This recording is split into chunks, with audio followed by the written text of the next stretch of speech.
something is lurking in the secluded woodlands of Vermont.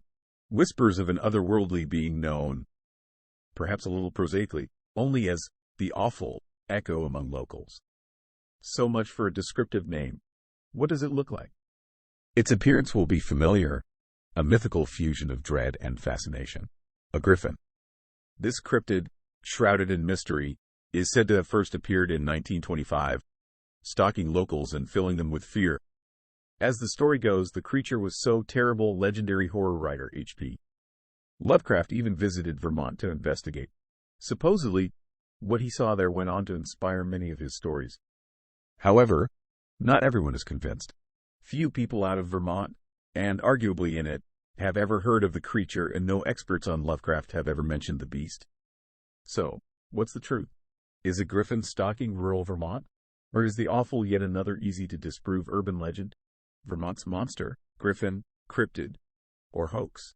Sometimes it feels like everywhere in the United States has its own cryptid or camera-shy monster. The Pacific Northwest has Bigfoot.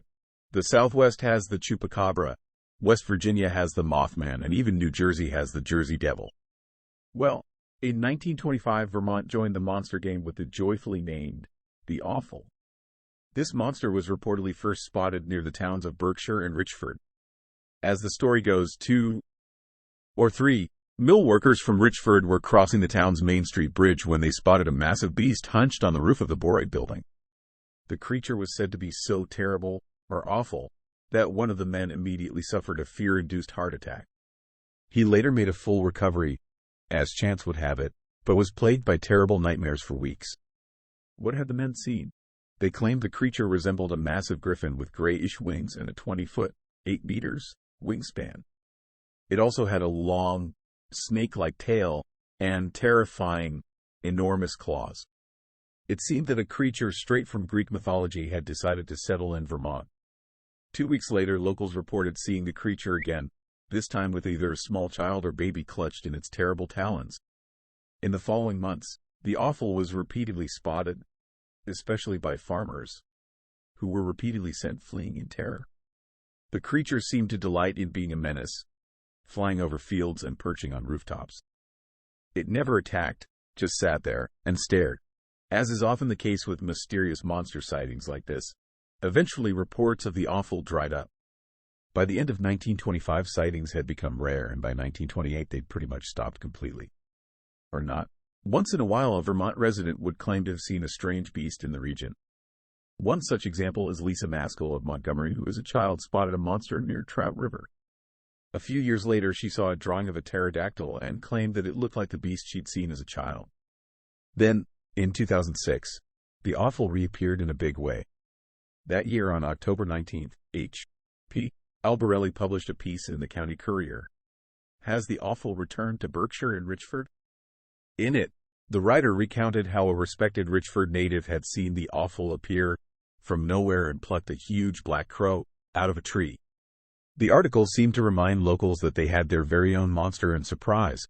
Soon reports started coming in of more sightings. On November 30th, 2006, a follow-up piece, The Awful Sighted Again, Relic Produced, appeared in the same paper. This second article included the testimonies of several more locals who claimed to have seen the monster. These included Lisa Maskell, who retold her story of seeing the monster as a child, as well as an unnamed 60-something who believed he had seen the creature in the Gibou area of Montgomery. He told the reporter that the creature had been seen in the area repeatedly over the last 25 years. Another resident, Dowser Edith Green, claimed that everyone was very nervous about it. Of course, eyewitness testimony can only go so far. Luckily for Albarelli, he had proof the monster existed. He claimed to have been given a petrified jawbone that belonged to the Awful. In his article, he said he was taking it to a biologist at the University of Vermont for identification and promised to write a follow-up. That follow-up never came. Maybe Albarelli got bad news. Or maybe someone pointed out that his claim of having the creature's petrified jawbone didn't make much sense, since his article claimed people were still seeing the Awful. Was the Awful flying around Vermont without a jawbone? The Lovecraft connection. Albarelli had more to say about the Awful, however. He also claimed that in 1925, infamous horror writer H.P. Lovecraft visited Vermont to check out the Awful for himself. Some corners of the internet then ran away with this claim, and Albarelli's assertions became internet fact. Supposedly, the awful then became the inspiration for many of Lovecraft's writings, a claim that sent Lovecraft fans wild since it's a story they'd never heard before. Probably because it's false. There's literally no evidence that Lovecraft visited Vermont in 1925 or was inspired by the awful. For a start, anyone even a little familiar with Lovecraft's creations will know nothing like the awful ever appears in his work. Giant reality-ending squid gods? Check. Griffins? Not so much. When Justin Woodman, author of the blog Whispers from the Goric Zone, called out Albarelli's claims, all he got in return was conflicting answers. Albarelli claims to have letters written by Lovecraft that substantiate his claims, but no one else has ever seen them. It's often all too easy to look at claims of cryptid sightings and laugh, but the truth is over the years a fair few cryptids have turned out to be real, most famously the giant squid. So, with that in mind, what about the awful? It doesn't look good, despite sightings of the awful supposedly going back nearly 100 years. The first written record of the creature is Albarelli's 2006 article. In the 100 years preceding it, not a single other person wrote about the monster. Albarelli seems to genuinely believe in the monster, but he's the only source. A source that isn't even reliable and whose original articles were taken down. All he has is unsubstantiated eyewitness accounts, letters no one has ever seen, and a jawbone that has never been confirmed.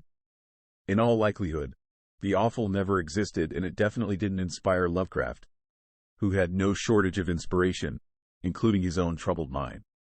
There are plenty of likely explanations for the eyewitness accounts, the most obvious of which being big birds and superstitious locals.